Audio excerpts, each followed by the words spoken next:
Top 5 actresses John Wayne hated most. John Wayne decided to tell the truth. Not about movies. Not about fame. But about what really happened after the bedroom door closed.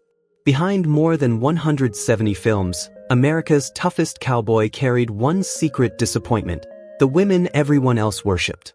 5 Hollywood goddesses. 5 icons men dreamed about. And according to John Wayne, the 5 worst actresses he was ever with. In his final years, weakened by cancer and with nothing left to lose, he allegedly said, "I'm about to meet God, and I'm done lying." What he revealed shattered reputations, rewrote legends, and proved one brutal truth: beauty on screen means nothing in real life. Stay with me, because the next 5 names will completely change how you see Hollywood forever.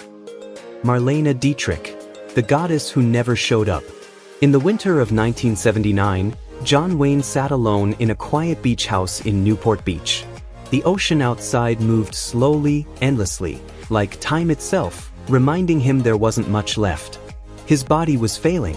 Lung cancer had stolen the strength that once made him look indestructible on screen. The guns were gone. The horses were gone. Only memories remained. And some of those memories, even now, still tasted bitter. When someone mentioned her name, Wayne didn't smile.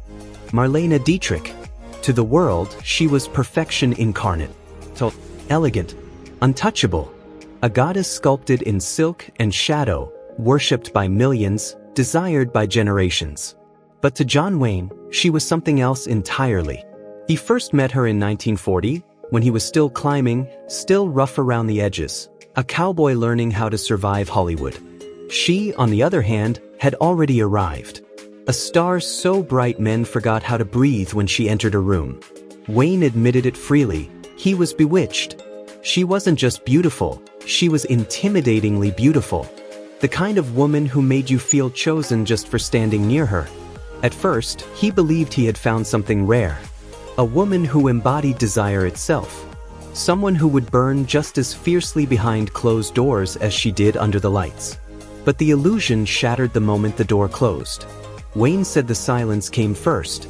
Not the comfortable kind, but the unnatural kind. The kind that makes you aware you're no longer alone, yet completely disconnected. With Marlene, intimacy never felt spontaneous. Every movement was calculated. Every touch rehearsed. She adjusted pillows so her hair would fall just right. She checked the light so it kissed her cheek at the perfect angle. Even in the dark, she was still performing, still posing for an invisible camera. Wayne felt it immediately. He wasn't a lover. He was a prop. He later described it as the strangest exhaustion of his life, not physical, but spiritual. Being with her felt like following a script written long before he arrived. Every kiss felt studied. Every sigh sounded practiced. Nothing was messy. Nothing was real. To Wayne, a man who valued rawness, imperfection, animal instinct, this was torture. She never let go, he said. She never forgot herself long enough to be human. The bedroom, a place meant for vulnerability, became a stage. And Marlene Dietrich never stopped acting. He remembered thinking something that surprised even him.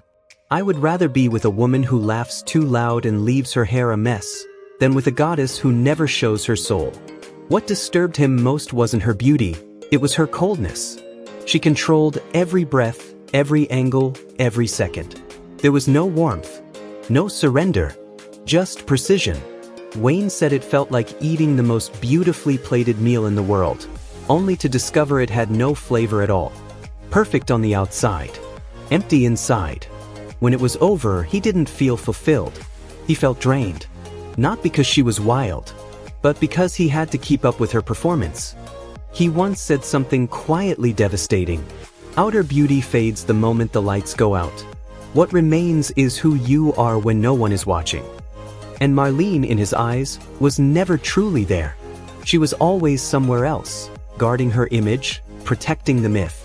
Years later, as Wayne stared at the ocean with a drink trembling in his hand, he summed it up with brutal simplicity. "People can worship her legs, her legend. But to me, she's just a cold memory I never want to touch again." That was the first name. The first illusion to die. And it taught John Wayne a lesson he never forgot. Never confuse beauty with warmth. And never fall in love with someone who refuses to stop performing, even in the dark. Espironza Baur, when desire turns into a war zone. By the time John Wayne mentioned her name, his voice changed. Not bitterness. Not nostalgia. Espironza Baur, whom he privately called Chata, was nothing like Marlene Dietrich. If Marlene was ice wrapped in silk, Chata was fire with no boundaries. Wayne met her at the height of his power. He was famous, confident, unstoppable. And she was intoxicating, dark eyes, fierce beauty, a presence that filled every room before she spoke a word.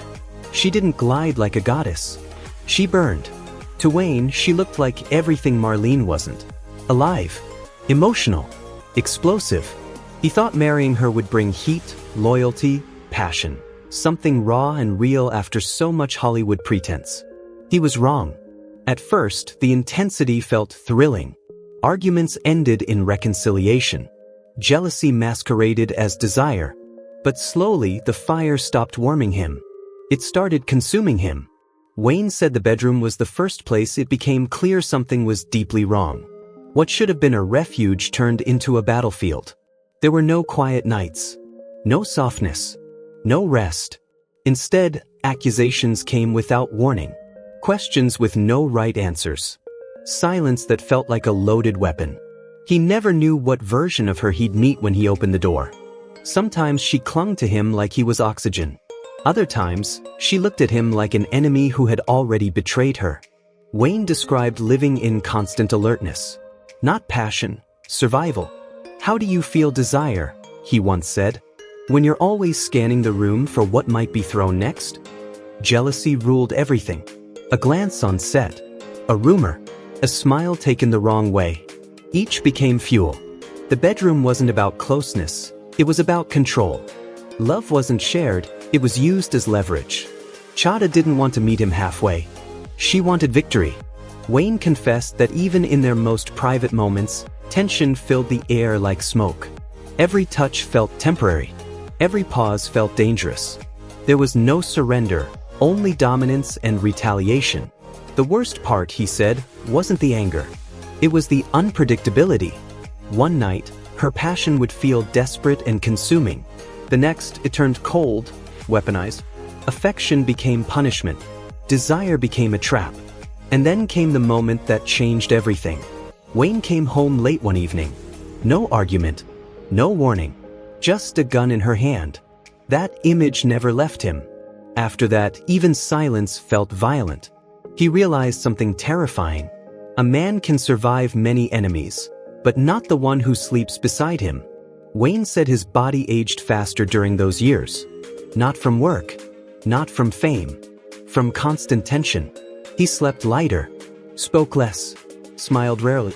There were nights he chose the barn over the bedroom, choosing animals and solitude over a marriage filled with fear. And when people said, hot-tempered women are the most passionate, Wayne shook his head. All wrong, he said. She wasn't passion. She was an inferno. By the time the marriage ended, Wayne was exhausted beyond words. 7 years felt like a lifetime of battles. Looking back, he didn't describe Chata as evil. He described her as broken and dangerous because of it. She turned love into a weapon, he said quietly, and the bedroom into rubble. The lesson stayed with him forever. Never share a bed with someone who sees you as an opponent. Beauty fades. Passion burns out. But fear poisons everything it touches. That was the second name. The second illusion. And it taught John Wayne that intensity without peace isn't love. It's slow destruction. Gail Russell, the angel who was already falling. When John Wayne spoke her name, the room always grew quieter. No anger. No sarcasm. Only sadness. Gail Russell. She wasn't like the others. She wasn't cold. She wasn't violent. She wasn't dominant. She was fragile. Wayne first met Gail in 1947, during the filming of Angel and the Badman. She was barely in her 20s, pale, delicate, with eyes that seemed permanently haunted by something no one else could see. On set, she shook before the camera. Her hands trembled. Her voice wavered. Wayne noticed immediately. And something in him responded, not desire, but instinct. He wanted to protect her. She looked like someone who had been dropped into the world without armor. Hollywood, with its lights and pressure, was chewing her alive. Wayne stepped in the way a man does when he sees someone drowning. He shielded her, spoke for her, stood close so she wouldn't feel alone. That was how it began. Not with passion, but with pity. And pity, he would later learn, is a dangerous foundation for love. Behind closed doors, the illusion collapsed quietly. Gail was terrified of life, and even more terrified of intimacy. To survive both, she drank. Wayne said he almost never saw her sober. Alcohol wasn't her indulgence. It was her shield. In the bedroom, she didn't lean into him. She disappeared. Her body was present, but her eyes were somewhere else. Sometimes closed, sometimes staring blankly at the ceiling. Wayne described the smell of gin filling the room before anything else could. The warmth he hoped for never arrived. Instead, there was stillness. She didn't respond, didn't guide, didn't engage. She endured, and that broke something inside him. "How do you feel like a man?" Wayne said, "when the woman in your arms is already halfway gone?" There were moments when she cried softly without knowing why. Moments when her hands shook too badly to hold a glass. Moments when she drank just to survive being touched. Wayne didn't feel powerful. He felt ashamed. Making love to Gail felt wrong, like forcing life into someone who had already surrendered to darkness. The bedroom filled with silence and sorrow. No laughter, no fire, only the quiet weight of depression pressing down on both of them. He wasn't a lover. He was a caretaker. And even that he was failing at. After each night together, Wayne didn't feel satisfaction. He felt guilt. He tried to help her quit drinking, tried to talk, tried to save her. Nothing worked. Because love cannot rescue someone who has already given up on themselves. Wayne said the worst part wasn't her weakness. It was her absence. She was there, he said, but her soul was somewhere I couldn't reach. Some nights, he would sit up smoking quietly while she slept, unconscious, peaceful only in intoxication. He felt lonelier beside her than he ever did alone. Years later, Gail Russell died at 36. Alcohol poisoning. When Wayne heard the news, it destroyed him. He carried the guilt quietly for the rest of his life. But as an old man, staring into a dying fire, he forced himself to say the truth he had avoided for decades. "She was an angel," he whispered. "But loving an angel who wants to fall will break you." The lesson carved itself deep into him. Love requires two present souls. Beauty cannot replace strength. And you cannot build passion on pity. That was the third name. Not a villain. Just a tragedy. Joan Crawford, When Love Becomes a Ledger. When John Wayne spoke about Joan Crawford, he didn't sound angry. He sounded tired. Not the kind of tired that comes from long days on set or endless travel, but the exhaustion of being constantly managed. Joan Crawford wasn't just a star. She was an empire. She had clawed her way out of poverty and turned discipline into dominance. Everything about her life was controlled, structured, polished. And nowhere was that control more suffocating than behind closed doors. Wayne met Joan at a time when he respected strength. He admired grit. A woman who survived Hollywood didn't impress him. She earned his respect. At first, Joan intrigued him. She was sharp, decisive, unapologetically powerful. He thought intimacy with a woman like that would be electric, two forces colliding. Instead, it felt like a business transaction. The moment the bedroom door closed, romance vanished. In its place stood rules. Joan noticed everything. Dust on the headboard, a wrinkle in the sheets, a towel folded incorrectly. Wayne said it felt like entering a laboratory rather than a lover's arms. Any spark he brought with him died the second she reached for a cleaning cloth. With her, he said, I felt like a germ. But cleanliness wasn't the real problem. Control was. Joan didn't allow things to happen. She directed them. She told him where to stand, when to move, what angle was acceptable. Intimacy followed procedures. Passion followed schedules. Wayne, A man who lived on instinct felt trapped. There were moments he wanted to break the rhythm, to be reckless, to be human. She stopped him every time. "No," she'd say, "that's not how this goes." Making love to Joan felt like signing a contract filled with invisible clauses. One wrong move, and you were corrected. Not gently, clinically. Every kiss felt formal. Every touch felt measured. There was no warmth, only efficiency. Wayne said what scared him most was her gaze when he disappointed her. Appraising. The bedroom became a place where mistakes weren't forgiven, they were documented. You couldn't sweat too much. You couldn't wrinkle the sheets. You couldn't lose control. And that, Wayne believed, killed desire completely. Love needs mess, he said. It needs room to breathe. Joan allowed none. She brought her ambition into bed, her future plans into every moment. Even in his arms, she was already thinking about tomorrow's battles. He realized something devastating. Joan loved work more than people. Sex wasn't connection, it was maintenance. Power. Order. Afterward, Wayne didn't feel close to her. He felt audited. Draining his glass one night, he summed it up without malice. Joan Crawford was a brilliant woman. A legendary actress. A terrifying lover. The lesson was unmistakable. Control suffocates intimacy. Perfection kills passion. And love cannot survive where spontaneity is forbidden. That was the fourth name. Another illusion stripped of its shine. Susan Hayward, When Two Kings Share One Throne. By the time John Wayne reached the final name, the fire in the room had burned low. The stories were nearly finished. So was his strength. Susan Hayward. If Marlene was illusion, if Chada was chaos, if Gail was tragedy, and Joan was control, Susan was conflict. Pure, unyielding conflict. Wayne met Susan Hayward in 1956 during The Conqueror. Both were at their peak. Both respected. Both powerful. She wasn't fragile. She wasn't insecure. She didn't need saving. Susan Hayward was force incarnate. Red hair like a warning signal. Eyes that never backed down. A presence that challenged everyone who stepped too close. At first, Wayne was drawn to that strength. A cowboy never feared a hard ride. A strong woman felt like a worthy challenge. But inside the bedroom, challenge became collision. There was no softness with Susan. No yielding. No instinct to meet in the middle. Wayne said intimacy with her didn't feel like romance. It felt like a contest. She wanted control, not subtly, not playfully, but decisively. Every moment became a test of dominance. When Wayne leaned forward, she pushed back harder. When he tried to lead, she redirected. Two wills, neither willing to bend. Being with Susan, Wayne said, was like wrestling someone who never lets go.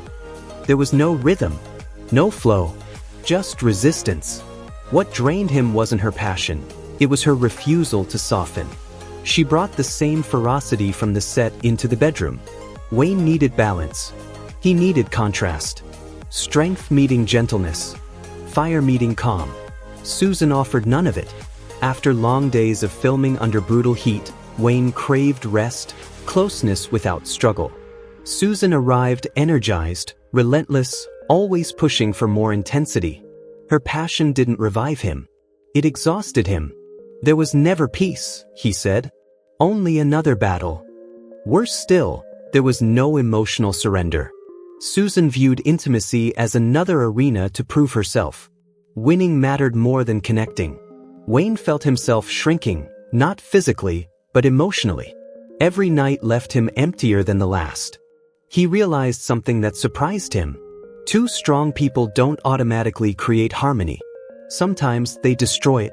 No matter how powerful a man is, Wayne reflected, he still needs tenderness. Somewhere he can lay down his armor. Susan Hayward never allowed that space. To her, yielding meant losing. And so, love never had room to breathe. Looking back, Wayne described their affair with a tired half-smile. It was like eating a dish that's too spicy. Exciting at first, painful by the end. The lesson arrived with final clarity. When both people insist on being king, the bed becomes a battlefield, and love becomes collateral damage. Susan Hayward remained a legend, a symbol of strength, a force of nature. But in John Wayne's private memory, she was the last proof of a truth he learned too late. Harmony matters more than power. Peace matters more than passion. And love only survives where someone is willing to yield.